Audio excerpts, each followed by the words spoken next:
Welcome to SVG-TV News for Thursday, June 1st, 2017. I am Rochelle Batiste with the details.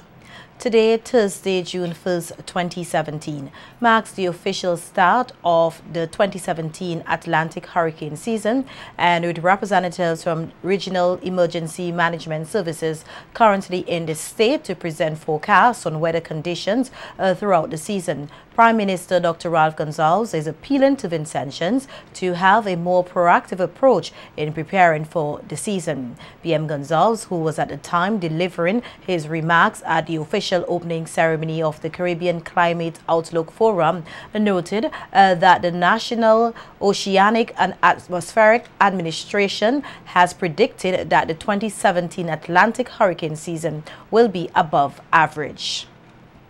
Forecasters predict a 70% likelihood of 11 to 17 named storms, winds of 39 miles per hour or higher, of which 5 to 9 could become hurricanes, with winds of 74 miles per hour or higher, including 2 to 4 major hurricanes, category 3, 4, and 5.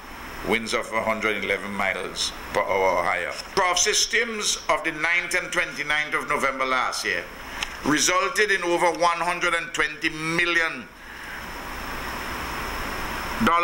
worth of damage and loss, amounting to over 10% of our gross domestic product. By the way, because of the storms in recent years from 2010 onwards, borrowing to assist in the recovery of those storms is a number approaching 15% of GDP. Commenting on a 1% disaster levy which was imposed as of May 1st, 2017, the Prime Minister reiterated his administration's commitment to tackle the issue of climate change. Set up a special fund within the consolidated fund for disaster recovery. I have to borrow or get grants for the big infrastructural work, but I need money to clean up and to help people put their lives back together, to pay for the food in the emergency shelters while I fix up the houses, and in some cases to rent homes. Ralph is a wicked man. He's squeezing poor people, when in fact the poor, particularly the poor women and children, are the most vulnerable to natural disasters in our countries. Rather than it being a soak the poor tax, it's a levy to strengthen the resilience of the poor. Pleading with all Vincentians to take the issue of the hurricane season seriously, PM Gonsalves said, along with the efforts of the government, the National Emergency Management Organization, NEMO, and the National Met Services, the general public must play their part and exercise caution, but most importantly, think safe and be prepared. Every single household in this country should have in the hand of the household a family disaster preparation plan. 72-hour warnings, we get 48-hour warnings, we get 24-hour warnings, we get 12-hour warnings, and they're broadcast on all the radio stations. I myself will go on radio and speak about what is happening. The shelters will be open, you go inside of the shelters. You may say, but Ralph, I don't have the money to strengthen the foundation from a house. I need to tie down my galvanized roof better, and we will try to help. funded under the United States Agency for International Development Program for building regional climate capacity in the Caribbean. The Caribbean Climate Outlook Forum, which is underway here, aims to facilitate the presentation of regional weather and climatic forecasts for the wet hurricane season, which officially begins today, June 1st, 2017. With this in mind, the first of two closeout meetings to facilitate the sectorial early warning information systems across climate timescales was held at the Beachcombers Hotel earlier today. Nikita Tony tells us more in this report. Deemed as one of the most important proceedings under the 2017 Caribbean Climate Outlook Forum, CARICOF, representatives of meteorological services as well as emergency management agencies and other major stakeholders gathered at the Beachcombers Hotel earlier today to be a part of the first of two sectorial early warning information systems across climate timescales USX closeout meetings. Noting that the meetings aid in enabling participants to make the available weather and climate information more meaningful and relevant to stakeholders across all sectors, Chief of Applied Meteorology and Climatology at the Caribbean Institute of Meteorology and Hydrology, CIMH, Adrian Trotman, commented on the enhancements of meteorological data being provided since the inception of the USACS initiative. Focus on for these 2 days is not just the early warning information as we've come to know it, but certainly how we make this information more meaningful and more relevant to the sectors represented here. Some of you might be surprised at how much we've moved on with this since 2015. Making mention of work done under the Building Regional Climate Capacity in the Caribbean BRCCC and the USACS program, Principal of the CIMH, Dr. David Farrell, noted that while the two meetings scheduled for today, June 1st and tomorrow, June 2nd, are the final meetings to be held under funding by the BRCCC program, work is on the way to ensure a way forward through the USACS program. People from around the world in WMO circles and so on are looking at the USACS program as a model. We have several proposals in development for work under the USACS framework as well. And so we expect to be able to roll out new products and services as we go forward. Deputy Executive Director of the Caribbean Disaster Emergency Management Agency, CDEMA, Elizabeth Riley, emphasized the need for there to be USACS focal points institutions in each nation, as well as measures to ensure the stability of the work done through the USACS program. It means integration at the programmatic level with appropriate resourcing allocations, human, physical, as well as financial. And I am happy to indicate that at CDEMA, the USACS agenda has been integrated into our 2017 to 2020 corporate plan. Expressing gratitude for the work being done through the BRCCC and the USACS program, as well as the CARICOF meeting, Minister of Economic Planning and Sustainable Development, Camila Gonçalves, while reflecting on the damages experienced locally from the passage of weather systems, outlined the importance of early warning systems. Warn about the weather, tell us about the climate in the next year and the next decade, and afford us all time to prepare, plan, and promulgate policy to ensure a safe and prosperous Caribbean future. Minister Gonçalves further urged the participants to fully engage themselves in the day's proceedings, as the information or measures gathered can contribute to effective policy making. From building codes, to land use, to sectoral investments, to disaster management and evacuation policy, to tax policy, all depend on credible regional socioeconomic scenarios created through data-driven formal climate scenarios. CARICOF 2017 is set to culminate tomorrow, Friday, June 2nd, with the final UNISACS closeout meeting. It is expected that the data put forward through the week's proceedings will enhance the region's preparedness, climate change awareness, as well as adoption means. Nikita Tony reporting for SVG-TV News.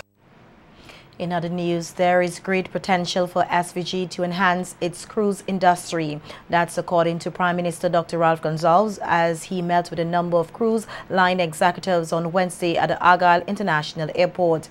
PM Gonsalves added that the government of St. Vincent and the Grenadines has been working in collaboration with various stakeholders as a means of developing SVG's cruise industry and called on all Vincentians, including the media, to get on board to aid in taking the tourism sector forward.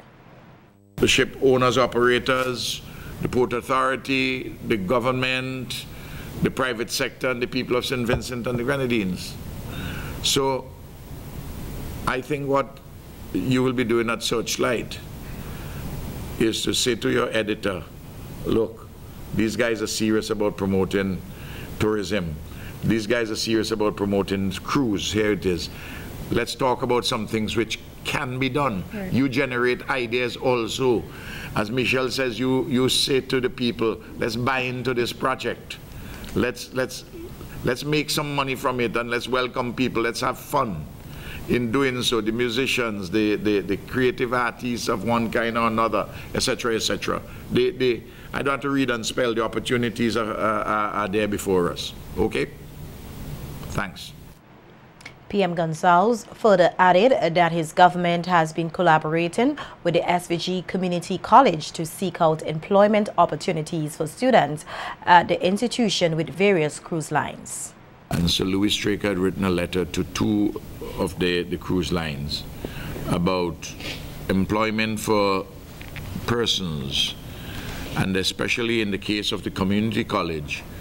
I mean, over the last 3 years we have had about 183, call it almost 200 students in the broad area of hospitality, food and beverage, tourism and the like, to see if they can get employment in the cruise industry on sea.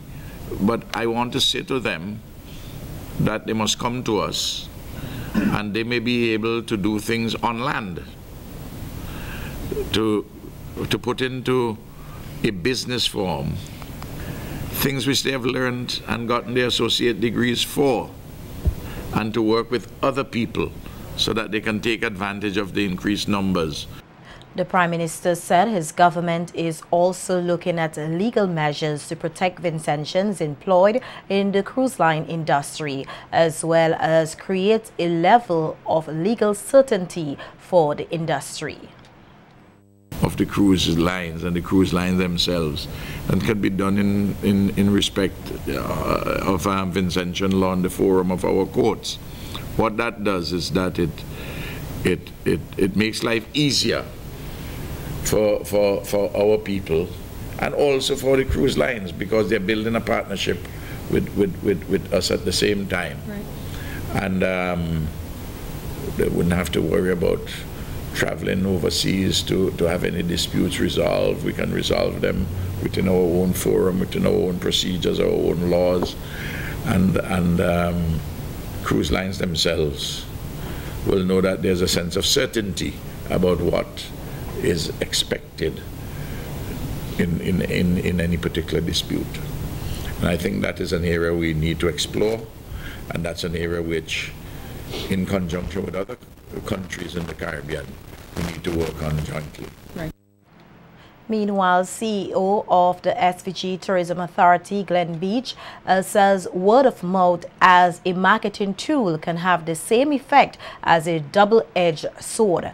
Beach made the comment as he responded to questions by the media leveled in relation to the taxi operations here. The Tourism Authority CEO noted that the greatest marketing available is that of word of mouth, adding that when a visitor enjoys their stay, this will be relayed to others, thus giving a good name to the country as a tourism destination.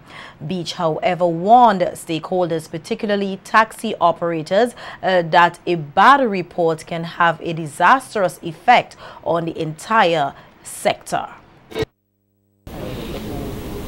When you rip off a visitor, when you rip off one of your own countrymen, one of your own countrywomen, you're doing damage to your own industry, and you're doing damage to the country on a whole, because what is reported out there is terrible.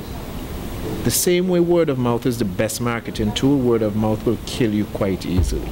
And so we have to get it right. We have a brand new airport. You know, right now we're meeting with the cruise line executives, and all of these things come up. I mean, one of the big selling points we've had over the years in meeting with the airlines and meeting with the cruise line executives is that we're one of the first countries to put in the standards into our product. And it's a great thing. If you speak to a lot of Bajans and so on, they have some standards. It's not as good as ours. You know, we provide the CPR, first aid. All of those things are helpful. The government of St. Vincent and the Grenadines will on Friday, June 2nd, welcome participants of Cohort 4 onto the Supportive Education Training SET program. 140 participants have been accepted into Cohort 4 of the program, which commences this month. Participants in Cohort 3 of the SET program will also be recognized for their outstanding work at an award ceremony at the Methodist Church Hall in Kingstown on Friday. The program, which is into its 4th year, is funded by Petrocaribe and has catered to over 600 participants thus far. The primary purpose of the program is to create opportunities for young people by giving them on-the-job experience. Tomorrow's recognition ceremony will commence at 10 in the morning. The feature address will be delivered by Prime Minister Dr. Ralph Gonsalves. And the Accreditation Unit and the National Accreditation Board will be hosting an open house at the Red Cross headquarters this Friday from 10 a.m. to 3 p.m. This event is one in a series of activities leading up to the Recognition World Accreditation Day on June 9th, 2017. The open house will focus on assisting the public in becoming familiar with the process of and need for the verification of their academic qualifications. The Accreditation Unit is hoping, therefore, to expose the public to the process in anticipation that the public will be better prepared to take advantage of any credential-related opportunities. The open house is one in a series of activities leading up to the recognition of World Accreditation Day that will be observed on June 9th.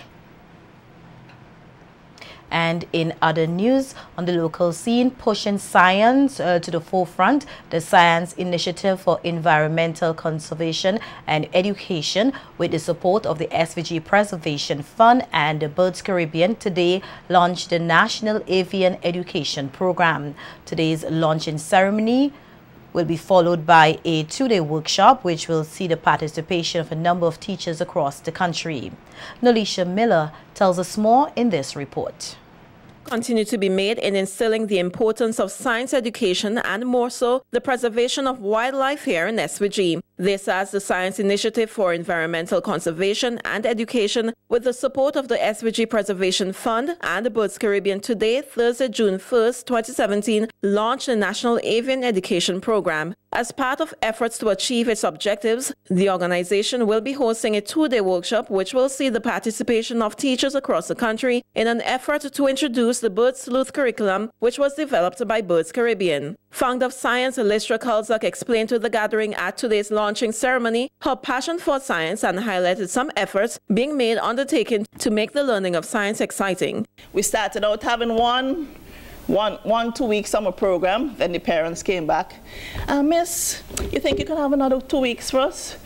No, we said, well, that would be too much for us. But they beg until now we have 2-week summer programs every year.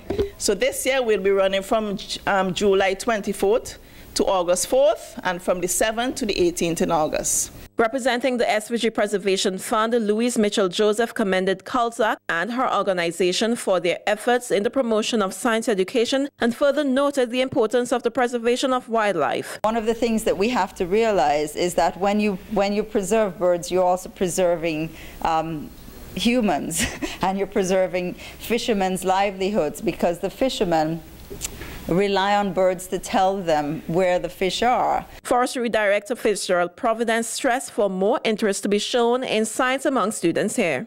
So it's important for us to continue our education, and sometimes we get young students coming into forestry to do a program or SBA, and it seems like they just want to do it for the mark, but not do it for the process and the learning and the building, because we all can have education, but our education needs to have the knowledge and added to bring us more wiser in terms of how we live. Representing the Ministry of Education, Amala Muhammad lamented that too often parents complain about the amount of notes their children are taking home and called on teachers to bring creativity and excitement to the classroom. And she further praised the organizers of the workshop for helping to instill in the teachers the importance of science. Science can be taught in an exciting, practical, hands-on manner with the resources which we have around us. In teaching science, we are not just imparting knowledge, we are imparting attitudes and skills. The workshop is expected to be facilitated by Dr. Lisa Sorensen, professor at the University of Boston, Massachusetts, and executive director of Birds Caribbean, supported by conservation biologist Listra Kalzak, wildlife expert Glenroy Games, and wildlife veterinarian Dr. Joan Juster Games. Nolisha Miller, The Evening News.